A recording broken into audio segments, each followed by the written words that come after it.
on C-SPAN. Wow, this is beautiful. We just kept driving and driving and driving. We're pretty far up, and I said, that's a great group of people. This is what it's all about.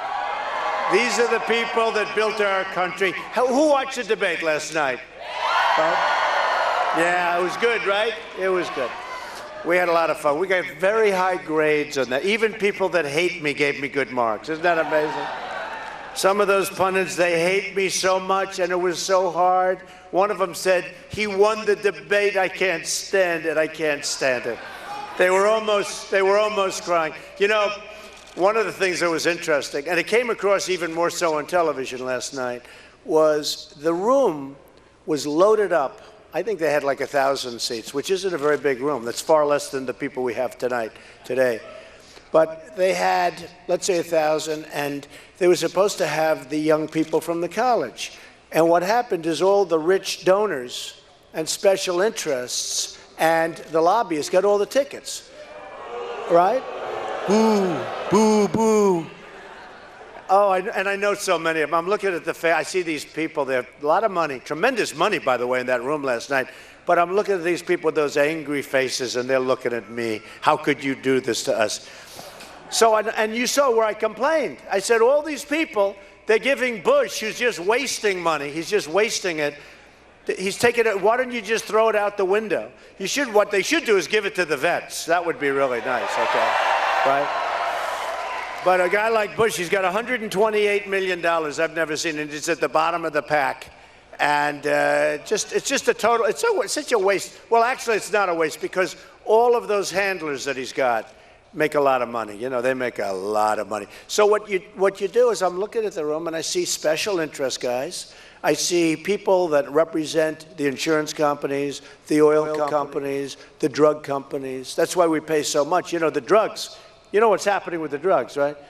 So for Medicare and other things, we're the largest purchaser of drugs in the world. Prescription drugs and other drugs to make people better, fine. And we're the largest. And yet we buy for practically the same price if you go to the local drugstore and take something off the counter. That's what we pay. You know, people say, do you think you can find any waste in the country? How about, like, you won't believe what we're going to find? This is just one thing out of many. So if you go to the drugstore and pick up a drug, it's not that much difference in price because we're not allowed, for some reason, I don't know what the reason is. I do know what the reason is, but I don't know how they can sell it. We're not allowed to negotiate drug prices. Can you believe it? So we buy drugs, biggest in the world, and we pay about $300 billion more than we're supposed to if we negotiated the price. So there's $300 billion on day one we solved. Now here's the difference. In the room last night, you had representatives of drug companies. They are giving money to numerous of these people. Like the head of Johnson & Johnson is Jeb Bush's top fundraiser. So, I mean, tell me. So let me ask you, do you think Jeb Bush is going to make drug prices competitive when, and he's a good guy, it's Woody Johnson. He's a friend of mine, he's a great guy. But Woody Johnson is the head of Jeb Bush's fundraising thing. So let's say Jeb won, which is an impossibility. It's not going to happen. But let's say, but this applies to everybody else. Let's say Jeb won. Woody Johnson of Johnson & Johnson is the head of his. How is it possible for Jeb, in all fairness to Jeb, to say, Woody, we're going to go out and fight competitively? You're talking about billions and billions of dollars that they won't collect, that they're collecting right now in profits. And that's the way our country's working, folks. So what happened is I made the announcement last night that in the room, you know what happened? A lot of the kids, they were supposed to have like 700 or 800 passes for kids. And I blame the RNC for this. I mean, I think it's terrible what happened last night. I wanted tickets. They said, you have 20 tickets. 20 tickets, I'm the one that brought all the action, right? Am I the one? I mean, if these other guys came up here today, there'd be 4 people in the front row. The owner of the building, it wasn't even meant for this. He said, this is the biggest crowd we've ever had. So what happens is I thought it was a protester. It's a friend. I love protesters because the cameras follow. They won't follow, except for that. So it's not possible that, you know, you look at it and you see the kind of money you're talking about. But, so I'm a self-funder. I'm putting up my own money, right? That's a nice thing. I'm way under budget. I'm way under budget. You know, right now I'm 40 million, closer to maybe 50, but I'm $40 million under budget. Isn't that nice? Think of it. I'm $40 million under budget, and I'm #1 in the polls, all right? A guy like Jeb has spent $110 million, and he's down in the he's down here. Can you imagine that? I mean, it's just, that's not what the country, we got to get the guy. I give the example of education. In the world, we're ranked number 30, but we're #1 in cost per pupil by a lot. #2 is like so far down, they don't even consider it #2. So we are by far the most expensive, and yet we're number 30. We have third world countries that do better than us. Now, you have Sweden and Norway and Denmark and China in the top 4 or 5, right? But we're number 30, and yet we spend more. Now, wouldn't it be nice if you could take a look at what I'm doing here, if we could spend less and be 1 or 2 or 5 or something, you know? Now, one of the reasons we do so badly is Common Core. Common Core is a disaster. Common Core is a complete disaster. So we get rid of that, and we start educating your children in New Hampshire, well, locally. I mean, the people, they hate Common Core, but they don't hate it because they're bad people or they're haters. They're not haters. They hate it for a different reason. It's no good. Who wants to have a bureaucrat in Washington taking care and educating your kids? We don't want it. You want to have local education. And I've seen it and I've watched it, and it's beautiful. The parents, and they have the children, and they have their boards, and it's so beautiful. And then, by the way, their children graduate, and they stay on the boards because they love the school, because their children went there. That's what you have to have. It's so important. So we want to be at a point where we can spend less money and have a far stronger country and a better country. I look at military expenditures. You know, I'm going to build the military bigger, better, stronger. And I guarantee we can do it for less money. You know, I hear stories like, they're ordering missiles that they don't want because of politics, because of special interests, because the company that makes the missiles is a contributor, and the other company that makes the missiles that aren't good isn't. So we're ordering missiles that the generals don't want because of politics. So here's the beauty. They come to me and they say, we would like you to use such and such a company. He's helped your friends. I don't care if he's helped my friends. I have no friends as far as I'm concerned. You know who my friends are? You're my friends. That's my friends. So I think self-funding is a big deal. Look, I'm the only one that's self-funding, Democrat, Republican. Everyone else is taking money from, I call them the bloodsuckers. You know, when these guys, they're really good. When they give our candidates, when they give Ted $5 million, when they give Marco, did Marco do well last night in the debate? Did Ted do well last night in the debate? How did you like my answer when they talked about waterboarding? Did people like that? I think so. Because some people thought it was, controversial. Okay, so we have waterboarding. Some people consider it less than torture, much less than torture. And I said, look, and they gave the answer to Ted, and Ted didn't like, he wanted to stay away from it. I didn't. He sort of didn't like the concept of the waterboarding. It wasn't that he wanted to stay away from it. And my answer was this. We are living in medieval times. There's never been a time like this. When I used to read medieval times, they chop your head off. And I haven't heard that, even in the Wild West, you get shot, right? They'll shoot you, but they don't chop your head off, right? So now they chop your head. James Foley, you look at what's going on. And I said to myself, waterboarding's peanuts compared to what they're doing. And they said about waterboarding, the question last night. And I said, look, as far as I'm concerned, waterboarding immediately is okay. And if we can get much worse than waterboarding, that's okay too. And everybody was shocked and they all liked it. In life and in business, you have to know, that's right, politically correct. We don't want to be politically correct, says the man with the red hat saying, make America great again, right? But so important, and it was just, I didn't know if this question was coming up, but I gave an answer that wasn't maybe politically, we can't be politically correct. We don't have the time, we don't have the strength, we don't have anything to be. It's okay, you want to be You want to be good. You want to be good people. But they are doing such a horrible thing. You know, when they're willing to fly airplanes into the World Trade Center, fly airplanes into the Pentagon, head an airplane into the White House where we had some very brave souls on that plane that ditched it before it got there, right, in Pennsylvania, right? Those people were great.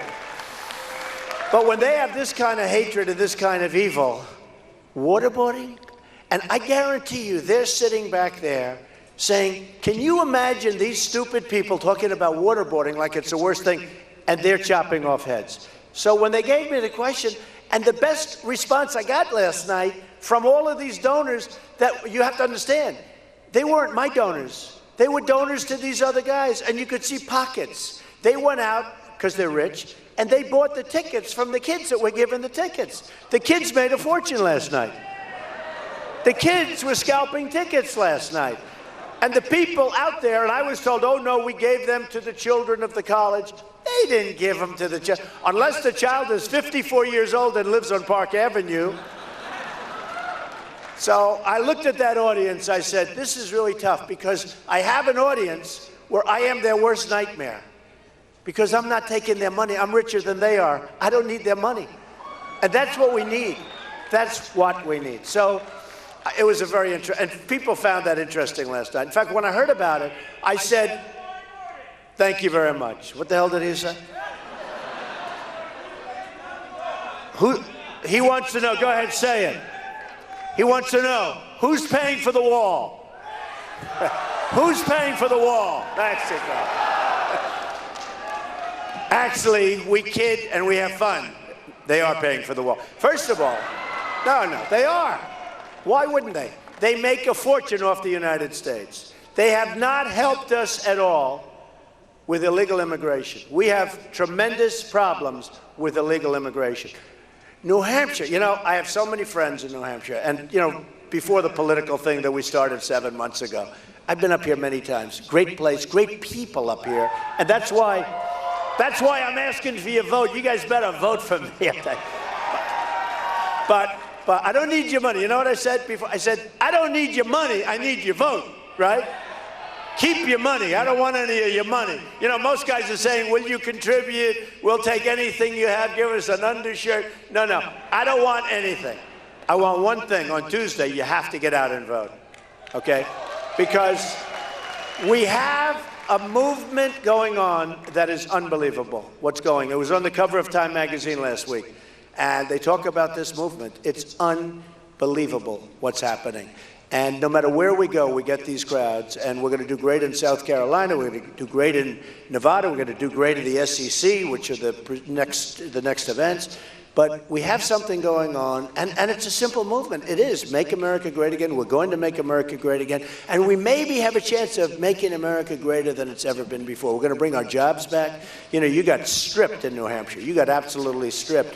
But one of the things I hear about New Hampshire so much, and it's shocking, I've heard it for a long time now, but shocking because you drive through the beautiful wooded areas. I mean, it's beautiful. It's a beautiful place. It's one of the most beautiful places you'll ever see. And it's true, there's a love for it. And there's a great spirit in New Hampshire. There's a great spirit. But one of the problems, and it just doesn't seem to go, and that's why it's so surprising to me, and maybe it makes more of an impression, the heroin problem, the drug problem, and all of the stuff that's pouring in is incredible. I mean, the drugs coming into New Hampshire is just incredible. And when I'm with people, when I come out and I'm with groups, you know, usually people will talk about, like, let's talk about the military, which they do talk about, and they talk about the vets. We have Al Baldwin.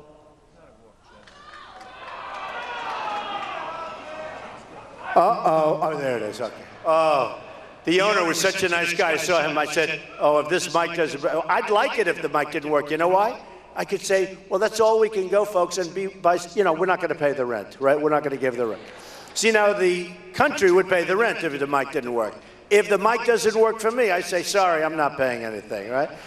So anyway, but we have Al, and we have so many of the people from the vets. But the thing that I hear more than anything else in terms of New Hampshire is the drug problem. And you just don't associate it with New Hampshire. but they have a tremendous problem. It's pouring across largely from the southern border, and we're going to put that wall up, and you're not going to have that problem. And we got to take the people that are addicted and badly, badly, badly addicted, and we're going to work to get them better. And then, you know, it's interesting. It's interesting with the drug thing and alcohol and other addictions, but if you don't start, it's really easy to solve, okay? It's like smoking. If you never smoke a cigarette, you don't have a problem quitting. If you never start taking the drugs, you're not going to have a problem.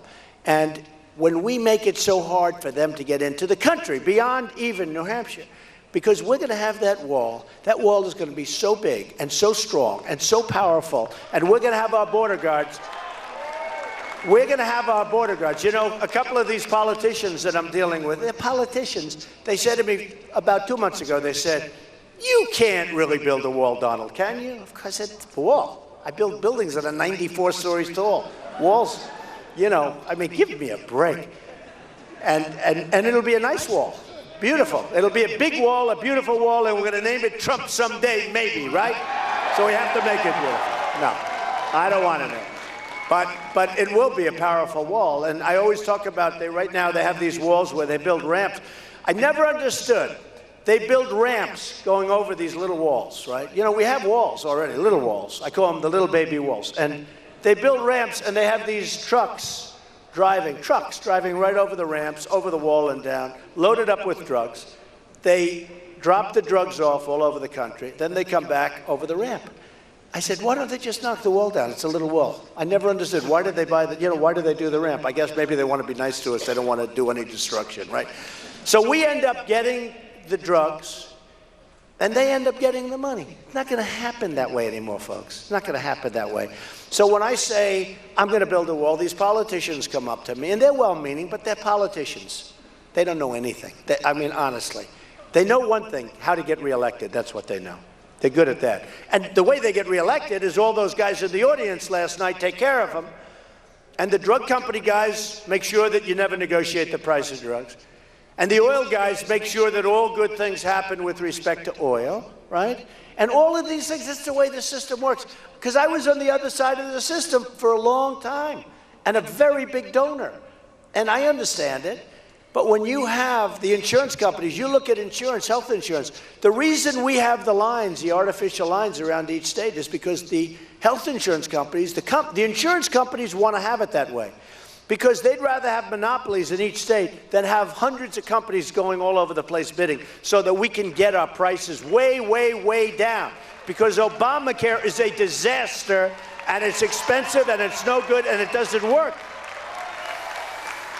So the insurance companies say, they were in the room, I saw them last night, I know these people. The insurance companies say, listen, I want to take New York. You take some other place. You take Iowa. You take some other place. I want California. Personally, California is very good.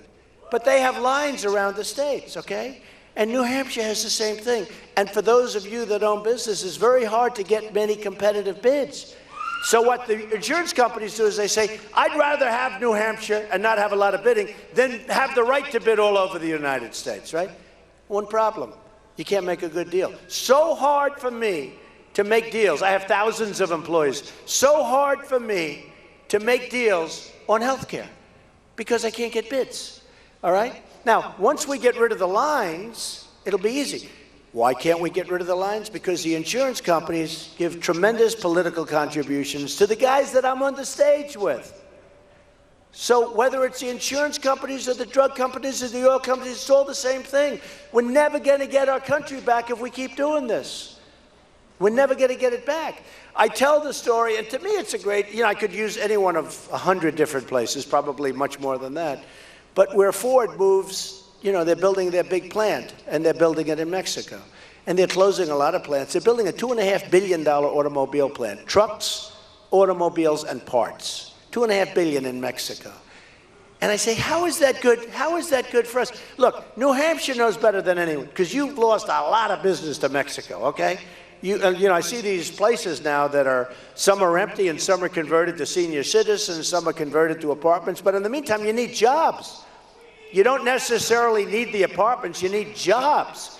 and you're taking the jobs out, you're giving them to other countries, and we're going to end that. We're not going to let it continue to happen. We're not going to have any jobs. You look at manufacturing right now. Look at Caterpillar Tractor. It's a great, great company. But if you look at what Japan is doing with their currency, the yen, they're dropping the hell out of it.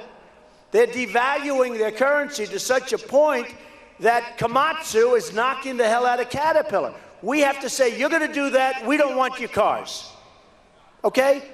They won't believe it, except if I'm the messenger. You got to have the right messenger. No, you got to have the right messenger. You know, see, the problem is we have people that don't know the first thing about negotiation, really. Business, but common sense, but it's negotiation. These people are rank amateurs. They are, I don't want to say what they are. I refuse.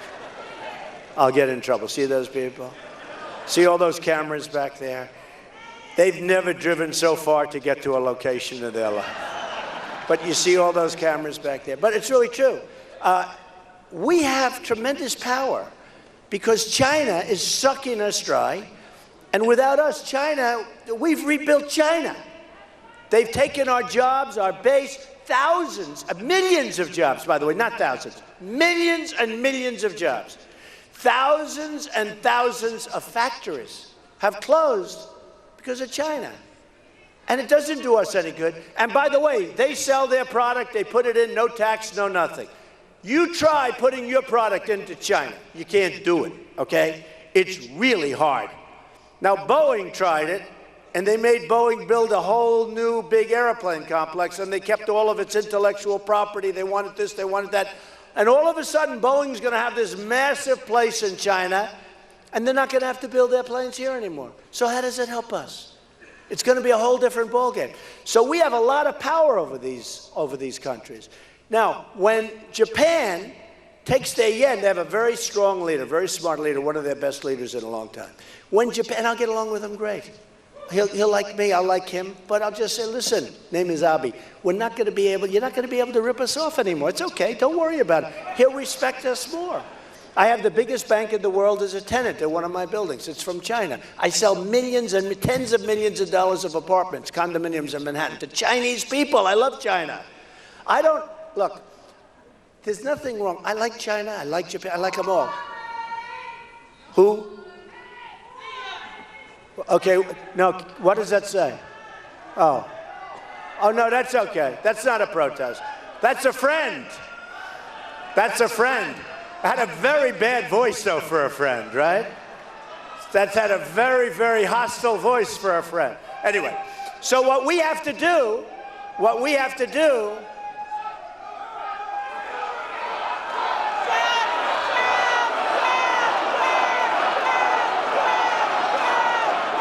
yeah, get him out of here, please. Get him out. Oh, it's unbelievable. You know the amazing thing, though, people, they're lost people. Get them out, security, please. You know, it's an amazing thing. I hear we're talking about Japan ripping us off and everybody ripping us off. We're talking about health care, military vets, but we're all talking. It's all good. I mean, there's nothing bad. I always say if I could take a person like that, sit them in a room for 10 minutes and talk to them, I'd convince them, unless they got problems. He goes, I didn't want to say it, okay? Who said that? Raise your hand. He goes, that's the guy right there, my man. Oh, boy. So anyway, we have the greatest business leaders in the world. We're going to take those trade deals, we're going to rip them up, and we're going to redo them. And they're going to be great. We're going to do them. And we have all the power. You know, see, Obama doesn't think we have any power. We owe Japan right now $1.6 trillion. We owe China $1.7 trillion. Isn't it amazing? They come in, they take our jobs, they take our money, and we owe them money. That's like a magic act in reverse. No good for us, good for them. They take our jobs, they take our money, they ruin our base, we owe them money. Not going to happen anymore, folks.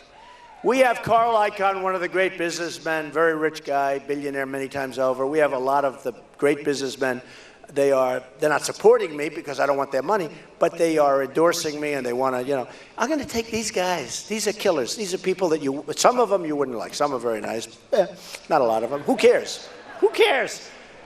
Some are vicious, violent, horrible human beings. Do we care? Right now we have nice people. Right now we have political hacks negotiating with China. I mean, I deal with China. They're unbelievable. They come in, and 20 people will come in to make one deal, like 20, because they want to make sure nobody's making a mistake. And they're tough. And they don't walk in and say, oh, isn't it a beautiful day, so lovely, how's everything going, let's have dinner. They come in, we will make deal. Okay? There's no games, folks. We play games. There's no games. They're business. I like it. They're about business. And we have, you're right. We have political hacks. We have people that don't know the first thing. So here's what we're going to do. We're going to get our finest, which we should have been doing for years. We're going to get the finest business people in the world, our best negotiators, our smartest people. They don't want anything. They don't want anything. And we're going to make great deals. So with China, we had a trade deficit of $500 billion. And that's what we have, between $300 and $500 billion a year. What the hell kind of a deal is that? And you want to do business with them, you can. With Japan, it's a massive deficit also, smaller, but a massive deficit. Look at the power we have. Look at the power we have to negotiate. If we ever told them, look, we're not going to be able to take your cars, but meant it, but we have to mean it. Some of our guys, I remember many years ago, we said that to Japan. And they were just about ready to make the right deal, and our guys cracked. And you know why they cracked? Because the lobbyists and the special interests got them to crack. So we never took it to the end. Because they send us, I was in Los Angeles, I saw the biggest ships I've ever seen. They're loaded up with cars. They come pouring like the Long Island Expressway, 40 miles an hour, off these big boats, and then the boats go back to get more. What the hell do we get? We send them like beef. And they don't want the beef, right? They send it back. And by the time we send it, the fourth time they take it, and then they call it Kobe beef, and they sell it for a lot more money because it's aged. It's really aged. Ugh. We should get a discount, and they charge much more. So look, we kid and we have fun, but you know what? Got to have fun. If we can't smile at ourselves, and if we can't smile at how stupidly we're being run, then we're just going to make ourselves not feel so good. So we have to smile, but we're not smiling. They recently, Nikki Haley, she made a speech, and it was fine, and she talked about anger. And she said, essentially, that Donald Trump is angry. And this was her response to the president's speech. And she said, essentially, Donald Trump is angry. Now, I've known her, and she's been very nice, and I've supported her a little bit. But she said it, not nice. And then I was at, actually, the previous debate, the one that I didn't raise the $6 million for the vets for. I was very happy with the one I didn't go to. Actually, that was my best performance. I raised $6 million for the vets. The last one that I didn't do, I think it was my best performance because I got the vets $6 million. Nobody even knows about it. But we got the vets know about it, and Al knows about it. I said, where is Al? Where the hell is Al? Where is he? Where's Al? Al, come here, Al. Get up here, Al. Get up here. Come here. This guy is so great. He devotes his life to the vets. And he's been so supportive. Get up here, Al. I've never done this with him. I got to recognize him. Come on. We love him. Don't we love him? Come here. I had the opportunity to speak to you earlier about why a 22-year Marine and a 10-year legislator, and one who sent her son to war and went to war, supports Donald Trump, 150%. I'll tell you what, he goes not only to my events, he goes to other people's events, and he wants to find out where it's all coming from. And he knows who's going to take care of the vets, and it's not going to be the politicians. They talk. They're all talk, they're no action. So now, we're going to build the military the same way we're talking about with trade. We're going to build the military. We're going to build it up. But we're going to negotiate prices, and we're going to use the right companies, and we're going to get the right stuff. We're going to have the greatest stuff ever created, and it's not going to be political anymore. the money they're spending on things they don't even want is ridiculous. And then they're sending it over to allies that don't want to fight. And a bullet shot, you know, I always talk about 2,300 Humvees, armor-plated, the best in the world. Now, I love the Wounded Warriors. If they had these, they wouldn't be walking around or not walking around. They wouldn't be in the condition they're in. They're the most amazing people of all. Would you say, Al? You know, they have, I mean, I see these people, and their legs are gone, or their arms are gone, or worse, and they have a better attitude than we have. They're unbelievable people. But we send over 2,300, the best armor-plated Humvees in the world. And a bullet shot, and we give them to our allies. Our allies. We don't even know who the hell our allies are. We don't even know who they are. We're giving them to people that are fighting governments. We're better off letting the damn governments say that, because these people are worse than the governments. We're spending billions and billions. So we give them Humvees. They have no spirit to fight. A shot's fired in the air. They run out of the Humvees. They're gone. And the enemy takes over 2,300 Humvees. What the hell are we doing? Okay, what are we doing? So if you remember, I said take the oil, right? I was the first one. And you know, it's funny. I said take the oil. For 4 years, I've been saying take the oil.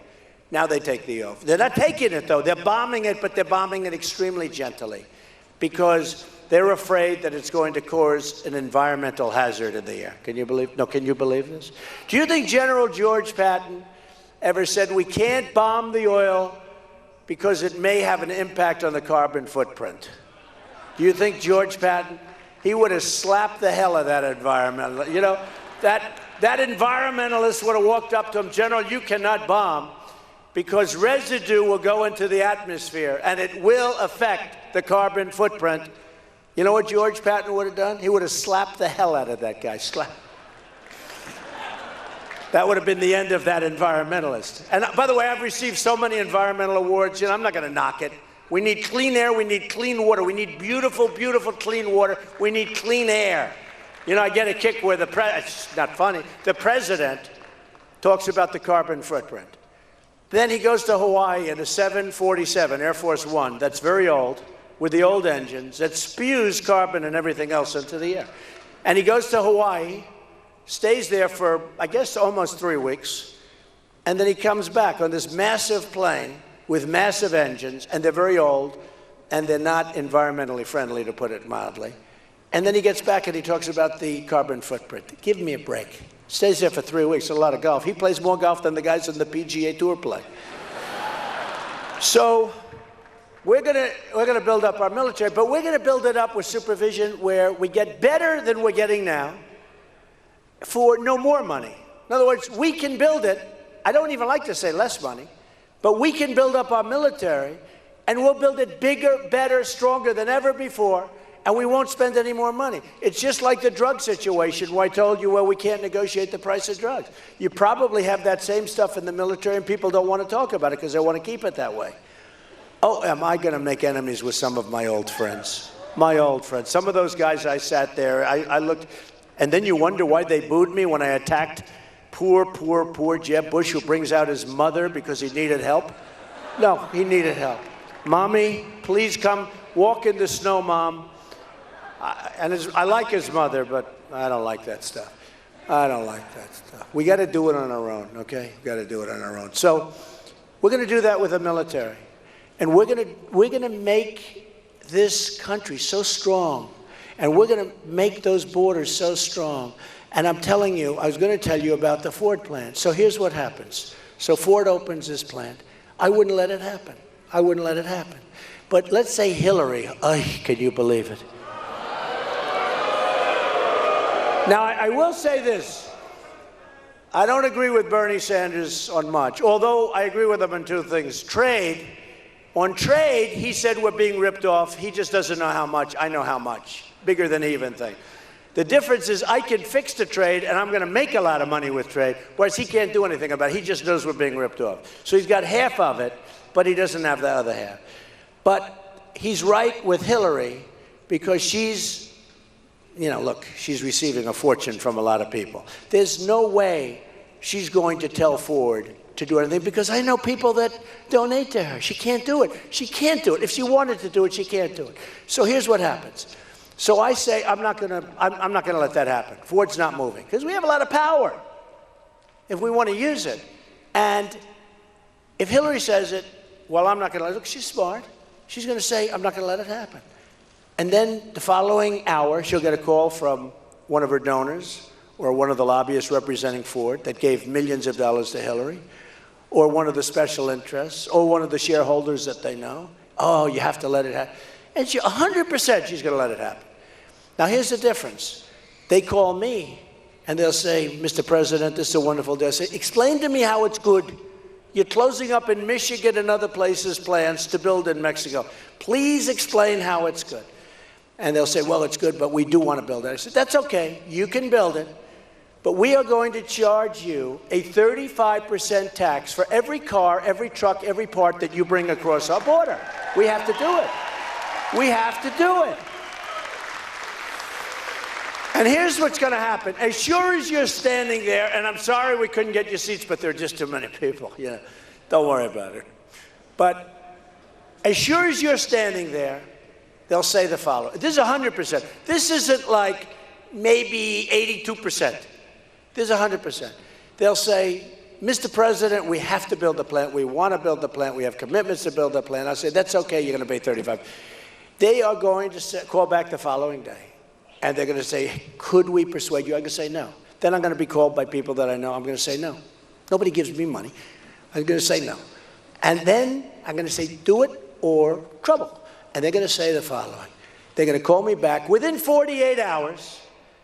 And they're going to say, Mr. President, we've decided to build the plant in the United States. I'll say, thank you. Thank you. That's what's going to happen. That's what, by the way, 100%. 100%. Nabisco in Chicago has a massive plant. No more Oreos. They're moving the plant to Mexico. No more Oreos. It's a good thing. We could lose a little weight. No more Oreos. But Nabisco has a big plant in Chicago. They're moving the plant to Mexico. Tennessee had a big deal for a massive automobile company was going to build a big plant in Tennessee. It was all set. The deal was almost set. It was going to be announced. Just before it got announced, they decided they were going to move it to Mexico. So you tell me why we should allow this to happen, and while we should allow these cars and these trucks and these parts to pour into our country and no tax. Okay? Now, I'm a free trader, but you can only be a free trader when something's fair. I want fairness. Same thing with China. China, it's true. China sends everything in here. You know, we're stupid. We're stupid. We have stupid leaders. We have stupid people running things. China sends billions and billions and billions of product into our country. No tax, no tax. You try sending something into China. You can't do it, folks. They call it a tariff. I have a friend, he's a very rich guy. There goes the rent. One more time, there's no rent. One more time, George, if you pay the rent, you're fired. One more time with this mic and you're fired, George. So, I have a friend, he's a rich guy. This is an expensive item. But he bought an airplane from a man in China who bought the airplane over here, and he can't get it back to China because the tax is so massive, almost as much as the price of the airplane, that he was better off selling the plane. So he sold the plane to my friend at a huge discount because he didn't want to pay the tremendous tariff or tax to get the plane back into China. People don't know those stories. People don't know those stories, okay? And their stories are all over the place, all over the place. A year ago, if you've been following what I've been saying, well, yeah, almost. I've been doing this now for 7 months. Can you imagine I've been a politician for 7 months, all right? Can you believe this? June 16th, coming down the famous escalator.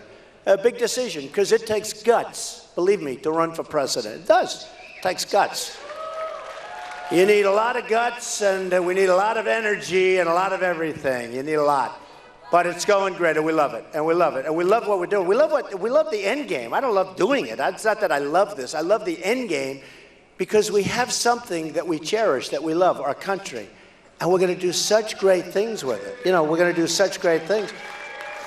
But we're coming down the escalator, and if you were here then, I was talking about, in that general vicinity, I was talking about what Japan's doing, and you see what's happening with Caterpillar. And I told you, I have a friend who's a big excavator, buys big equipment, always buys it from Caterpillar, and he bought from, and this was a while, now you see what's happened to Caterpillar stock, but he bought from Komatsu, which is a big excavator, big company that makes tractors, etc., in Japan. I said, what happened? He said, I love Caterpillar, but I can't help it. I have an obligation to my family, my company, my employees. I bought from Komatsu. Why? Because they have so devalued the yen that I had no choice. I had to do it, Donald. And I said, really? And he felt badly about it. I said, is the equipment as good? He said, no, but it's good. It's very good. It's not bad, but I had no choice. And I said to people, you know, if you own Caterpillar and some of these companies, with what these foreign countries are doing with their currencies, especially China, by the way, which is the king of the world of currency manipulation, the king of the world, they'll never allow our companies to compete with their companies, ever. And they do it based on currency manipulation. That's why the TPP, the trade agreement that they're trying to sign, is so really talking about currency manipulation. And that's the principal tool that these countries are using to kill us. They're killing us. And we're going to get it stopped. And that agreement is a horrible agreement. And by the way, China's not in it now, but it's so beautifully set up. They're watching it, they're studying it, they have it. They are going to go at some point into the back door. They'll be in it, and they'll take over that agreement, and they'll make even more money than they're making right now. So I'm not upset with China. I'm not upset with Mexico or Japan. Their leaders are just too smart for the people running our country. The people running our country don't have a clue. They don't have a clue. And I refuse to say they're stupid. See, the woman just said, they're stupid. I said, I refuse to say that. I'm going to admonish you. Okay, you're admonished. Remember when the man called out and said bad things about Obama? And I was hit by the press for not admonishing him. So now what I'll do is I'll admonish, look, okay? That wasn't a very serious admonishment, was it? Look, she's looking down. Don't feel bad. Don't worry, we're not throwing you out. You're one of our fans, right? So we're not throwing, you're staying right there. No, but the people that are running our country. And then you look at the granddaddy of all, which I thought was the greatest, but it's not. The greatest follows it. So the Iran deal, where we give them $150 billion. We get nothing for it, nothing. We don't even get, I mean, ultimately we got our prisoners back. We essentially paid $150 billion. That's got to be the greatest ransom in history, if you think about it, right? I just thought of this, $150 billion for the 4 guys. We pay $150, that should have never happened.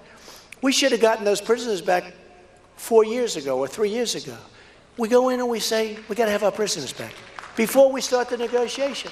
They're going to say no. We're going to say bye-bye. We're going to leave the negotiation now. Enjoy yourself. And then you ratchet up all of the things that we do, right? You ratchet the hell out of it, and you come back. They'll get a call within 1 day or 2 days if they're tough. And they are. They're great negotiators. And they'll say, we're going to give you your prisoner. Then I go a step further. I say, one of the reporters from CNN, Dana, commonly known as Dana. Where's Dana? Is she back there?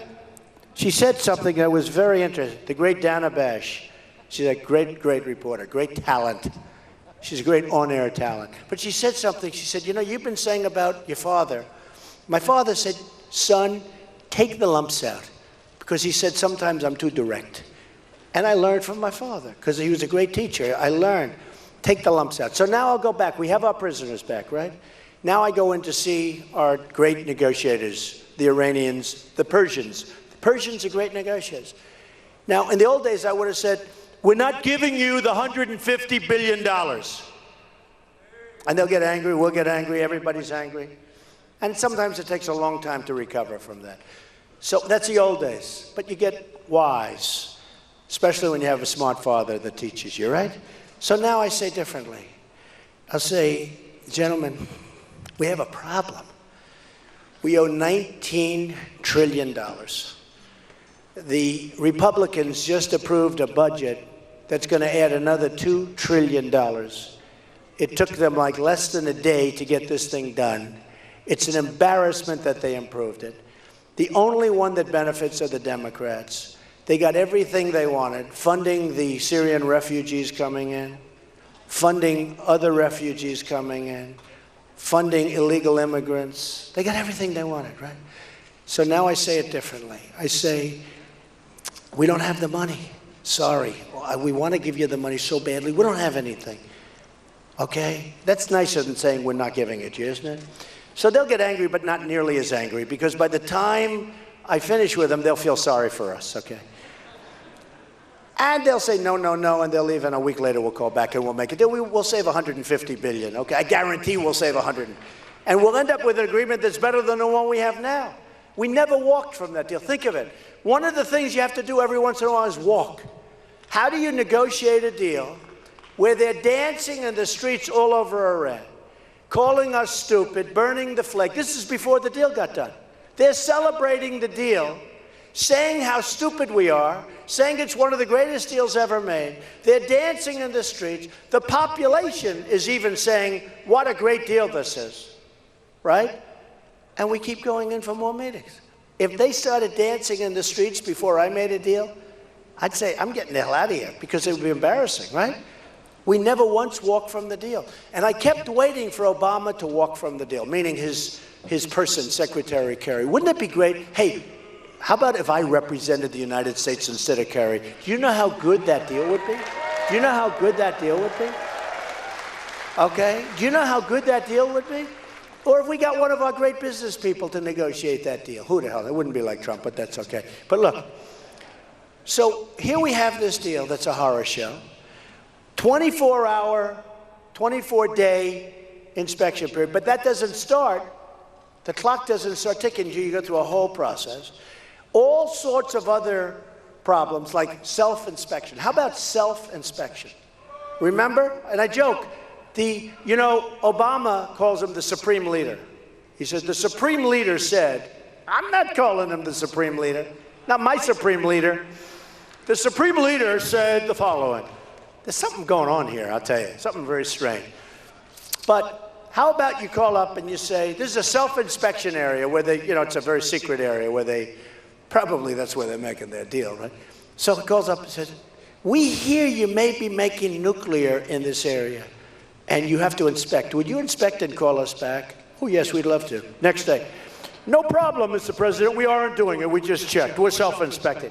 Where do these people come from? Where do our people come from? And as bad as it is, it's worse.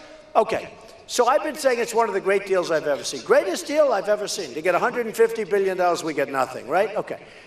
But then I thought to myself, wow, it's not. That's peanuts. What else are they getting? They're getting Iraq. They've wanted Iraq forever. Forever.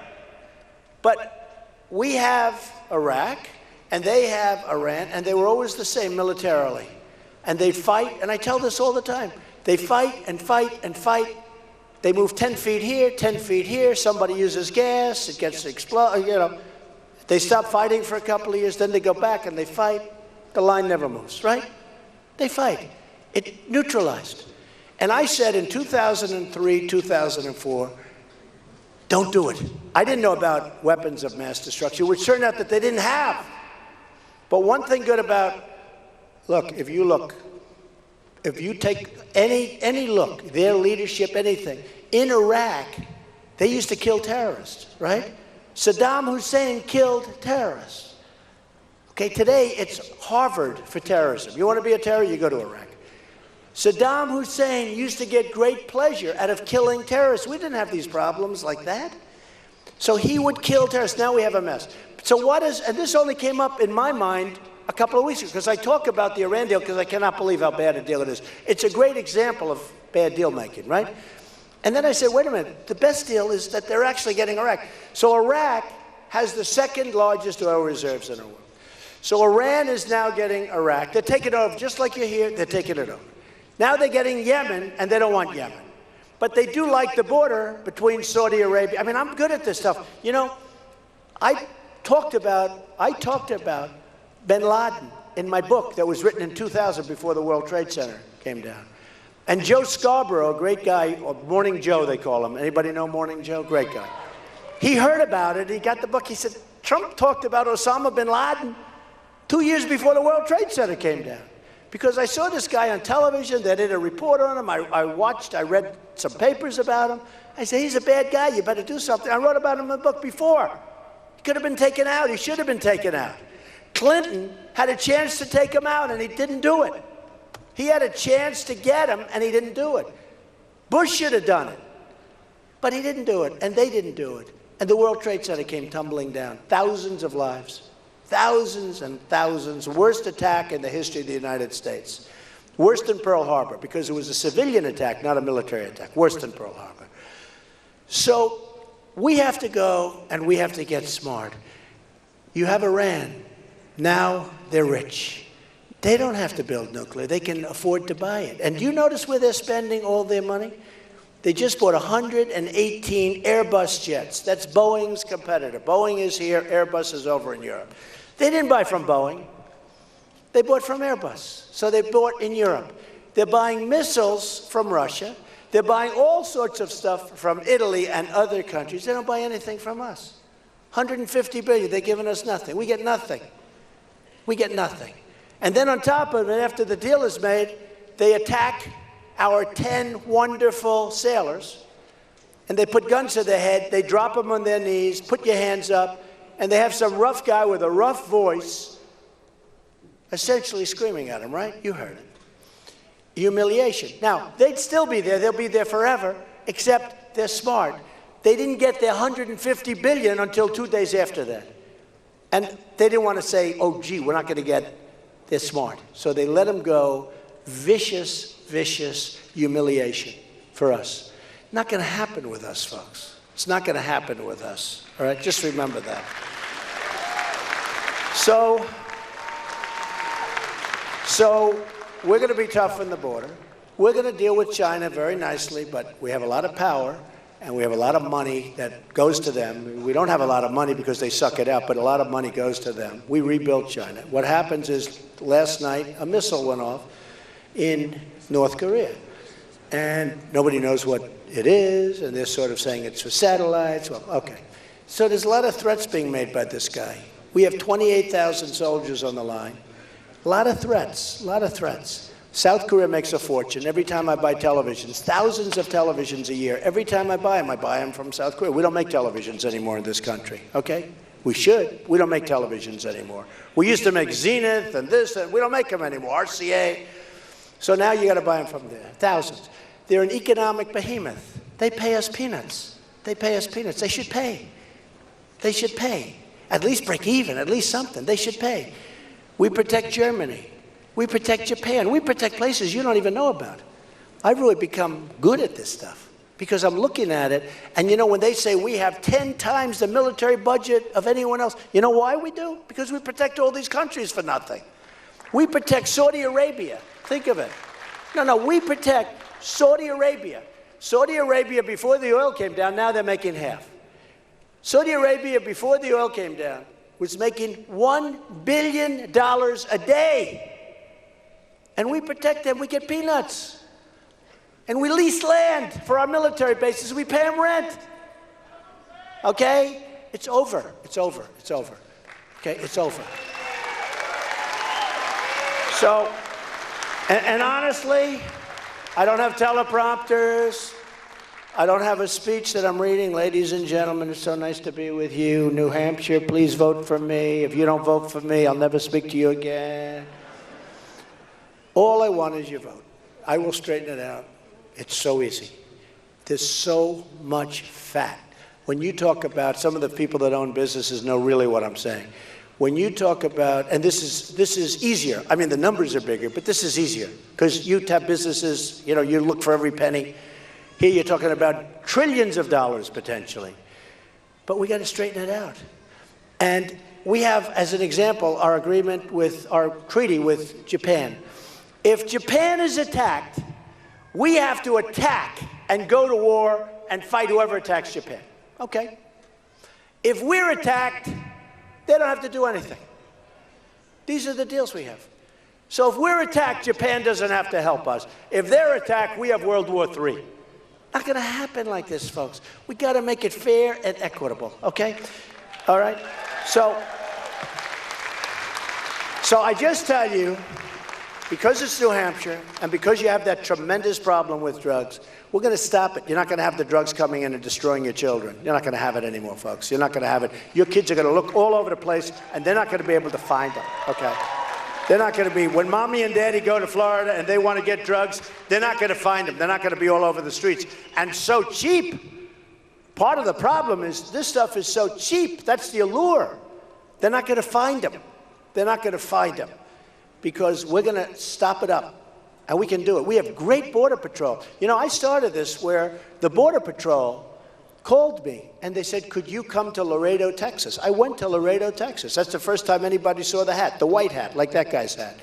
The white Make America Great Again hat, right? I went to Laredo. I spent a day. These are incredible people. These are people that want to do the job, and they're being told, stand back. Stand back. Let the people flow through. Leave them alone. Don't touch anybody. You saw the recent, declaration. If you catch anybody, let them go. What the hell is going on here? And we have a massive problem. Illegal immigrants. We have 179,000 criminal illegal immigrants in the country right now. These are people convicted of crimes. Some of them are rough dudes. 179,000 people. That's bigger than any city in New Hampshire. You know that? It's bigger than any city in New Hampshire. We have 179,000 illegal, these are criminals. I'm not talking about illegal immigrants. I'm talking about illegal criminals. Can't have it. It's over. We're getting them out. We're going to have the strongest borders. And by the way, people are coming into our country, but they're going to come in legally through a process. They're going to come in, okay? They're going to come in legally. So I just want to thank you all for coming. It's a great honor to have so many people. And now I'll take my hour-and-a-half drive back the other way. I think I'll miss the Super Bowl, and these are minor details. I couldn't care less. But I just want to say I love you folks. You're amazing people. Amazing people. Amazing people. And on Tuesday, go out and vote, and hopefully vote for Trump. Actually, if you're not going to vote for Trump, don't go out. A lot of people say, a lot of these politicians say, it's not important who you vote for, but you have to go through the process. I feel differently. If you're not going to vote for me, do not vote. Okay? All right. We love you all, folks. Have a good time. Make America great again. Thank you. Thank you. Thank you.